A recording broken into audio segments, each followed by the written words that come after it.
আজি ভাৰতীয় জনতা পাৰ্টিৰ চৰাইদেউ জিলাৰ তত্ত্বাৱধায়ক হিচাপে দায়িত্ব লাভ কৰাৰ পাছত প্ৰথমবাৰৰ বাবে আমি এই জিলালৈ আহিছোঁ। মোৰ সৈতে আমাৰ সহপ্ৰভাৰী ত্ৰিপুৰঞ্জন মাকাৰী ডাঙৰীয়া আছে।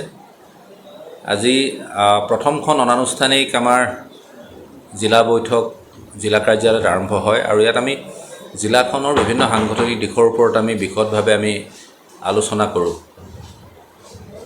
চৰাইদেউ জিলাখনত বৰ্তমান ভাৰতীয় জনতা পাৰ্টিৰ সাংগঠনিক স্থিতি অত্যন্ত শক্তিশালী। ইয়াত আমাৰ দুগৰাকীকৈ জনপ্ৰতিনিধি, মাহমৰাত মাননীয় মন্ত্ৰী যোগেন মহন ডাঙৰীয়া আৰু সোণাৰীত আমাৰ ধৰ্মেশ্বৰ কোঁৱৰ ডাঙৰীয়াই ডক্টৰ হিমন্ত বিশ্ব শৰ্মা ডাঙৰীয়া নেতৃত্বাধীন চৰকাৰখনৰ সকলো উন্নয়নমূলক আঁচনি অত্যন্ত নিষ্ঠা সহকাৰে পালন কৰিছে আৰু তাৰ ফলশ্ৰুতিতেই বিগত পঞ্চায়ত নিৰ্বাচনত ভাৰতীয় জনতা পাৰ্টিৰ প্ৰাৰ্থীসকলে ইয়াত অভূতপূৰ্ব সফলতা লাভ কৰিবলৈ সক্ষম হয়। আমি নিশ্চিত যে বৰ্তমান ৰাজ্যিক সভাপতি দিলীপ শইকীয়াৰ নেতৃত্বত ভাৰতীয় জনতা পাৰ্টিৰ যি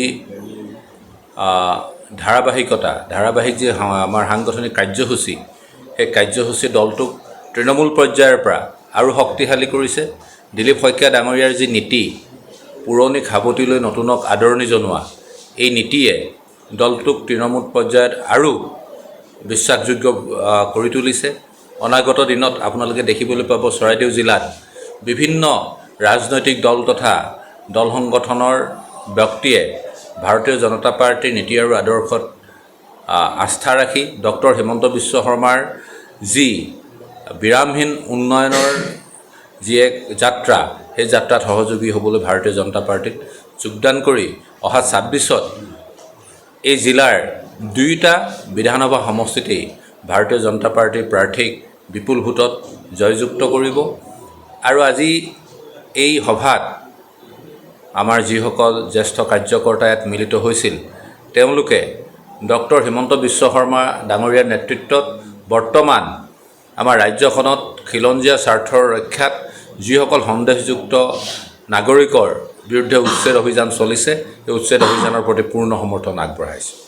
যুঁজ এখন হ'ব, সেইটো তেখেতলোকৰ কি ধৰণৰ টেগলাইন, সেই বিষয়ে তেওঁলোকে ব্যাখ্যা কৰিব। কিন্তু ভাৰতীয় জনতা পাৰ্টি এটা কথা আপোনালোকে জানে যে ভাৰতীয় জনতা পাৰ্টিৰ কাৰণে লোকসভাৰ নিৰ্বাচন হওক, বিধানসভাৰ হওক, পঞ্চায়তৰ হওক, আমাৰ মিউনিচিপালিটি ইলেকশ্যন হওক, আমাৰ কাৰণে প্ৰত্যেকটো ইলেকশ্যন অত্যন্ত চিৰিয়াছ। আমি প্ৰত্যেকটো নিৰ্বাচনৰ বাবেই আমি সাংগঠনিক স্থিতিৰ পৰা প্ৰাৰ্থী নিৰ্বাচনলৈকে আমি সকলো ক্ষেত্ৰতে অত্যন্ত সতৰ্কতা আৰু চিৰিয়াছভাৱে আমি নিৰ্বাচনত অৱতীৰ্ণ হওঁ। তেওঁলোকে মুখত কৈছে যুঁজ এখন হ'ব, কিন্তু আমি সেই যুঁজৰ বাবে সদা প্ৰস্তুত আৰু সেই যুঁজত আমি সদায় অৱতীৰ্ণ হওঁ আৰু শেষৰ হাঁহিটো ভাৰতীয় জনতা পাৰ্টিয়ে মাৰে।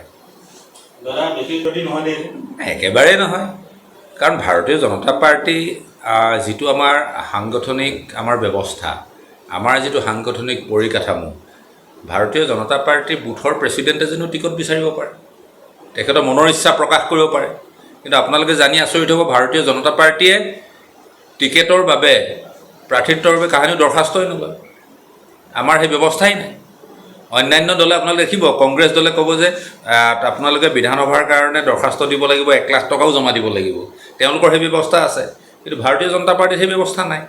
ভাৰতীয় জনতা পাৰ্টি কেইবাতৰপীয়াত জৰীপৰ যোগেদি দলৰ শীৰ্ষ নেতৃত্বই, ৰাজ্যিক নেতৃত্বই তেওঁলোকে কেইবাতৰপীয়া যেতিয়া তেওঁলোকে এটা জৰীপ চলাব প্ৰত্যেকটো সমষ্টিত, সেই জৰীপৰ যোগেদি এটা নিৰপেক্ষ এটা সিদ্ধান্তত আহে আমাৰ শীৰ্ষ নেতৃত্বই যে এইগৰাকী কৰ্মীয়ে সকলো গ্ৰহণযোগ্য, ৰাইজৰো গ্ৰহণযোগ্য, দলৰ কৰ্মীৰো গ্ৰহণযোগ্য, আৰু সেই সিদ্ধান্তটোকে দলে মানি লয়। সেইকাৰণে ভাৰতীয় জনতা পাৰ্টিত প্ৰাৰ্থিত্বকেন্দ্ৰিক যি অৰিয়াৰি বুলি কোৱা হয়, তেনেকুৱা ধৰণৰ আপোনালোকে দেখিব। হয়, নিৰ্বাচনৰ আগলৈকে সকলোৱে নিজৰ মনৰ কথাটো প্ৰকাশ কৰে, কিন্তু যেতিয়া নিৰ্বাচনৰ দিন ঘোষণা হয়, যেতিয়া প্ৰাৰ্থী ঘোষণা হৈ যায়, সেইদিনাখনৰ পৰাই সকলোৱে একেলগে কাম কৰে প্ৰাৰ্থীজনক জিকাবৰ কাৰণে।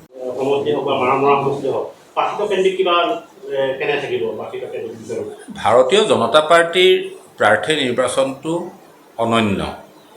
অন্য দল আৰু ভাৰতীয় জনতা পাৰ্টিৰ নীতি আদৰ্শ বা আমাৰ প্ৰাৰ্থী নিৰ্বাচনলৈকে সকলো ক্ষেত্ৰতে পৃথক।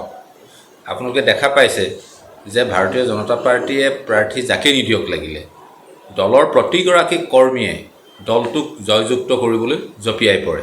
আপোনালোকে 16 চনতো চাব পাৰে, 14 চনত, 21 চনত, 19 চনত, 24 চনত, সকলো সময়তে বাইদেৱে আমাৰ নৱনীতা বাইদেৱে এবাৰ নিৰ্বাচন খেলিছে, উপ নিৰ্বাচন বাইদেউ জয়ী হৈছে। পৰৱৰ্তী পৰ্যায়ত ধৰ্মেশ্বৰ কোঁৱৰ প্ৰাৰ্থী, বাইদেৱে ধৰ্মেশ্বৰ কোঁৱৰৰ হৈ তেখেতে প্ৰচাৰ চলাইছে। এই ক্ষেত্ৰত ভাৰতীয় জনতা পাৰ্টি অনন্য। গতিকে এইবোৰ চিন্তা ভাৰতীয় জনতা পাৰ্টীৰ কাৰ্যকৰ্তাসকলে এই চিন্তাত ব্ৰতী নহয়। ভাৰতীয় জনতা পাৰ্টীয়ে যাকে প্ৰাৰ্থী দিয়ে, দলৰ প্ৰতিগৰাকী কাৰ্যকৰ্তাই সেইটো সমৰ্পিত মনোভাৱেৰে তেওঁলোকে সেই সিদ্ধান্তক মানি লয় আৰু দলক জয়যুক্ত কৰাবলৈ তেওঁলোক আগবাঢ়ি যায়।